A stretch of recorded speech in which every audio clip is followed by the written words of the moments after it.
What if the Empire had won the Galactic Civil War? In the main timeline, the Rebels succeed in their goal of obliterating the second Death Star above Endor, which weakens Imperial leadership and spirals into the eventual defeat of the Empire on Jakku, causing them to go into the shadows and rebuild based on Palpatine's cruel contingency plan. However, over on the Discord, Emperor Palpatine himself wondered what if instead the Empire had been victorious and defeated the Rebels. That's the scenario that we'll be diving into in this video.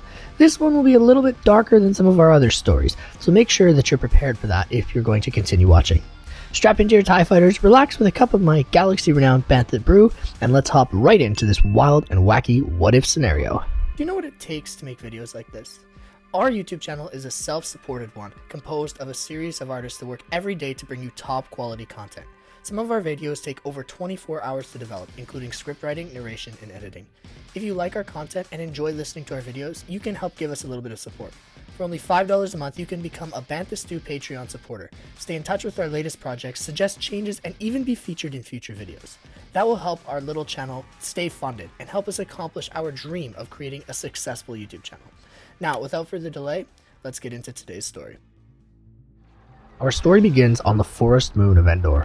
The rebellion is launching a last-ditch effort to defeat the Empire and prevent their implementation of another Death Star in galactic defense strategy. They're being absolutely hammered, and in this scenario, Palpatine allows for the Imperial Armada to fire upon the Rebel fleet, not exclusively the Death Star. Being outmanned, outgunned, and feeling defeated, Admiral Ackbar is forced to order a retreat of his forces. Everyone on the ground is left behind, including Han Solo, Leia, Chewie, 3PO, and R2. Palpatine cackles as he hears that even though the people on the ground still managed to defuse the shield generator, it's too late. The other rebels had already given up hope, and they had retreated into the depths of space. Vader remarks that they had been cowardly in abandoning their friends, and that now the rebels would be far easier to crush. Once again, Palpatine looks towards Luke, asking that he join him. When Skywalker refuses, Palpatine starts to electrocute him, just like we see in the movies after Luke and Vader have their duel. How does this impact the rest of the timeline? Let's keep going and find out. Vader still intervenes on behalf of his son in this scenario, but not in the same way. He says that Luke, along with all of his friends on the ground, should be publicly executed for their crimes on the same day that the new Death Star is unveiled to the general public. Palpatine agrees with this, saying that Tarkin would have approved of Vader's cunning. A public execution of high-ranking rebel officials would certainly instill fear in the galactic population, and the Empire would be solidified as the ruling power. Luke is handcuffed and thrown in the brig, escorted personally by Vader. Luke confronts him, saying that he knows that Vader had only been buying him some time with that suggestion, and Vader remains quiet. He listens to his son, but he refuses to acknowledge that he sees Padme in both the boy and his sister. Maybe that's secretly why he wants to see them both gone, so that he can truly claim his role in the dark side. Luke says that he knows that Vader will turn eventually, and he also says that he knows there's still some light left in the Dark Lord. When Luke is imprisoned, he begins to meditate, hoping to find a way out of this situation. Shortly after, the Imperial Navy lands reinforcements on the grounds and apprehends the rebels who had been disrupting the shield generator. They are also imprisoned, and the Imperial propaganda circulates the holonet regarding the capture of crucial rebel leaders on Endor. Palpatine delivers a personal address to the galaxy, saying that they would be brought to justice for treason soon enough. In the shadows, after their defeat at Endor, the rebels begin to scramble. Mon Mothma, despite her excellent oratory skills, cannot keep the alliance together. Many believe that they're doomed, and those who are less loyal to the cause start to run away from the rebellion. Even Ackbar, who is stalwart in his dedication to the cause, says that perhaps it is time for the rebels to regroup and come up with a new strategy. Mon Mothma is inclined to agree, and she informs the rebellion that going forward, there would be much more caution in their operations. Unbeknownst to rebel leadership, though, some of the more frightened ex-rebels go to ISB with information about rebel movements, patterns, and secrets that they are privy to. For their repentance, many of them are given lighter prison sentences, or they're granted reduced time in Imperial labor camps. Some are even given the option to join the Imperial military as a way to pay off their debt, which many of these ex-rebels agree to. Because of this, lots of the rebel attacks are thwarted, and there are insights into their covert movements, which allow for Imperials to quickly squash them. Many of the rebels who are dedicated to the cause are incredibly upset by these traitors, and it only fuels their rage against the Imperial machine. Luke and Leia still sit rotting in the brig on the Death Star for many months while it is completed. Imperial propaganda continues to flow well, and the rebels are losing both the physical and information war that they are being forced to fight. Imperial propaganda. Officers learn how to blame all of the Empire's issues on rebel interference, and they also gain an immense amount of public support after the terrorist attacks on Endor, as they like to call them. In those few months where the rebel heroes continue to rot in jail, Palpatine gives many keynote addresses to the galaxy, reinforcing his dedication to the preservation of peace in the Empire. Finally, the day comes for our heroes to be executed. The Death Star is complete, and the people of the galaxy need to be shown its full power. The rebel leaders are brought to Coruscant, and the Death Star makes its way to the skies of Chandrila, Mon Mothma's home planet. Palpatine, Vader, Piet, Gallius Rax, Brendol Hux, and other Imperial leaders are seated front and center for the execution, and they watch as the gallows, which are seen in the concept art for Colin Trevorrow's Duel of the Fates script, are readied. Palpatine makes a speech saying that this was the moment that the rebellion would truly die in, and that the galaxy would once again finally have true peace. Luke reaches out to Vader one last time, saying that he still had a chance to do some good for the galaxy. However, fearing his master, Vader stays silent and watches his son, daughter, and their rebel friends be beheaded for the entire galaxy to see. Vader shows no emotion, but he feels conflicted inside. However, in this scenario, there's no redemption for the Dark Lord. He sets himself deeper into the dark side of the Force. Palpatine, following the executions, says to the galaxy that to display the power of the Empire, a new weapon would be unveiled with a destructive capacity to annihilate planets. The weapon would be used on Mon Mothma's homeworld as a retaliation for her destructive rhetoric and inciting violence against her people. A live stream is broadcast to the people of the new Death Star destroying Chandrila, wiping out billions of lives in a matter of seconds. All of the people in attendance for the executions applaud, and the Imperial High Command present end up starting a chant of "For the Empire" in unison. Former rebel sympathizers are horrified, and their jaws drop as they see how far Palpatine had devolved into insanity. Truly, he could not be challenged. Now, he had the capacity to destroy any who dared to challenge him and his reign of terror in the galaxy. In the aftermath of this, and being the pacifist that she is, not wanting to see anyone else harmed on her behalf, Mon Mothma surrenders alongside Akbar, Hera, and Riken to Imperial leadership. They agree to all stop fighting and the military buildup, so long as the Empire would promise never to use the Death Star in civilian instances again.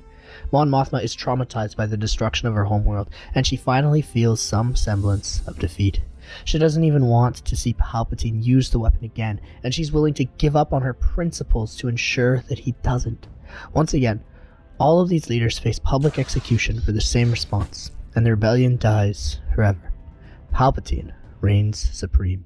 One thing that Palpatine doesn't count on, however, is the return of Grand Admiral Thrawn to the galaxy. When Palpatine finds out about how he would come back by using the Eye of Sion, and with the help of loyal Night Sisters, he's slightly surprised. Thrawn, though, expresses that he's happy to see the rebellion had been defeated. He also says that he will continue to be loyal to the Empire, and he hopes that his expertise will be utilized by the High Command. Palpatine is pleased to see him again, as is Gallius Rax, who had heard legends of Thrawn in the past. Thrawn is placed in a position of military power, and he's given command of the entire Imperial Navy. This slightly upsets Admiral Piet, who had been hoping for the position himself, yet he can't be mad because losing to the legendary Grand Admiral Thrawn was something that not too many other people could have the pleasure of talking about in the world of the living. As time goes on, Palpatine continues to age. He knows that despite his best efforts, his worldly body is decaying, and he must choose a successor to his domain before he dies.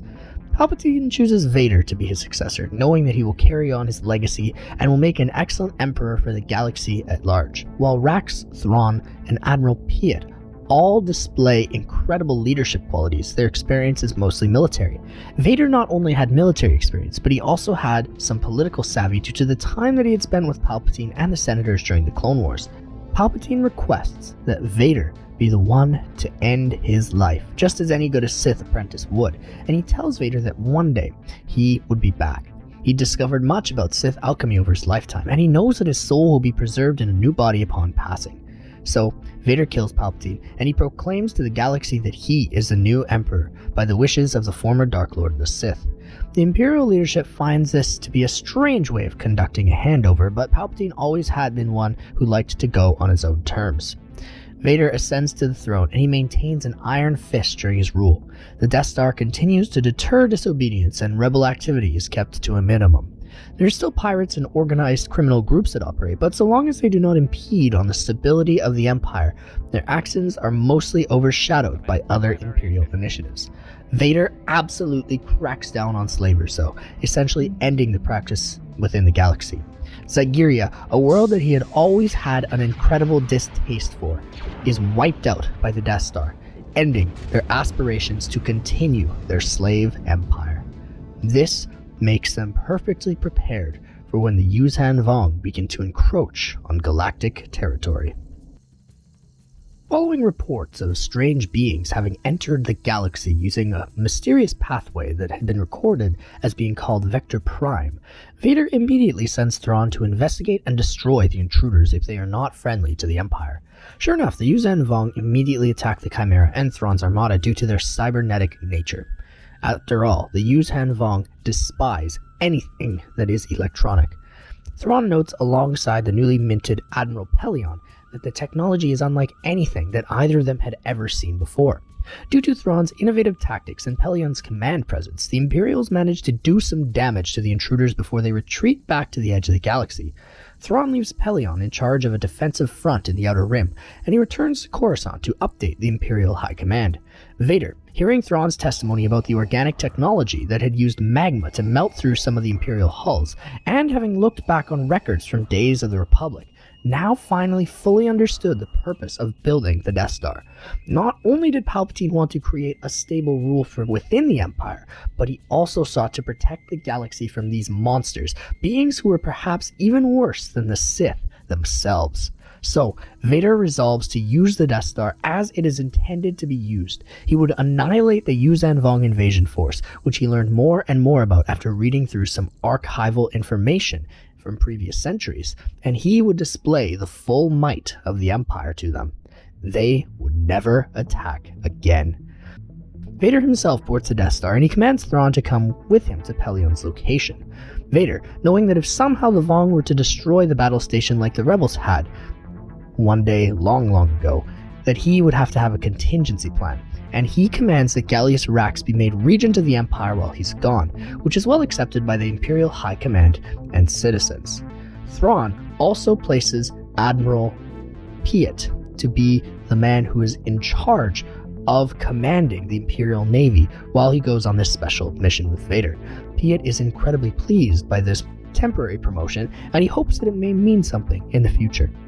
Citizens of the Empire watch in anticipation as the fleet goes to battle. Vader gives a grand speech telling the galaxy that he will crush these intruders just as his master had crushed the rebellion long ago. Some of the citizens hope that Vader will be triumphant. Others hope for this mysterious threat to defeat the Empire, believing that these new aggressives may be better than what they had now. One thing is for certain, though. The outcome of this battle would determine the fate of the galaxy going forward. Soon, the Empire would meet its match. When Vader's forces arrive at the Outer Rim near Vector Prime, they find Pellaeon's forces already engaging in battle with the Vong. Some of the Star Destroyers had already fallen to the magma weapons of the Vong, but Pellaeon was holding strong. TIE fighters scurry about through the new Vong world ships, doing small damage to their weapons and organic equipment. A few of the world ships also appeared to be smoking, and Pellaeon's forces had done significant damage to the Vong attackers. Vader, as soon as he gets to the scene of the battle, orders that the Imperial ships clear for a path of fire for the Death Star. Pellaeon obliges, and Thrawn observes as the naval vessels move out of the way. He then watches as Vader orders that the Death Star fire upon the largest world ship. Immediately, the Death Star annihilates the vessel, and the bridge bursts out with a vivacious cheer and a chant of "Long live the Empire." This appears to confuse the Vong. Thrawn, not wanting to interfere with the tactics of his protege, continues to watch as Pellaeon regroups forces and continues the assault while the Death Star charges up again. While this new weapon took less time to charge, mustering the amount of power required to destroy a planet still took time. The Vong, seeming to now lack central leadership with the destruction of their largest ship, now appear more disorganized. While they continue to fight, Thrawn notices that they are frenzied and desperate. Their attacks are sporadic, and they do not appear to be unified like they were before. Thrawn also notices that Pellaeon capitalizes on this, using the imposing might of the Star Destroyers and the uniformity of his fighter corps to continue bombarding the Vong. After one more devastating blast from the Death Star, the Vong finally back down, retreating back to the shadows of Vector Prime, understanding that they could never match the power of the Empire. The Empire, under Vader's leadership, had emerged victorious against the notorious Yuuzhan Vong. When Vader returns to the galaxy with a message of victory alongside Thrawn and Pellaeon, the galaxy rejoices, similar to how we see planets partying when the Empire fell in Return of the Jedi at the end of the movie. This is what the galaxy looks like now. In this instance, Vader proclaims a national holiday for the entire galaxy, calling it Victory Day, similar to how he had proclaimed Empire Day of the past to be a remembrance of Palpatine and how he had defeated the rebels. For his actions at the galactic border, Pellaeon is granted a medal for his exemplary service in a program that is broadcast to the entire galaxy. While those who were hoping for a change are dismayed, they're also pleased that they won't have to endure another galactic war. Soon after, Vader becomes too old and he ends up dying himself. His natural successor, agreed upon by the Council of Moffs, is Gallius Rax, and the galaxy seems to approve of his reign. He's a fair emperor, but not one that is afraid of using cruelty when required.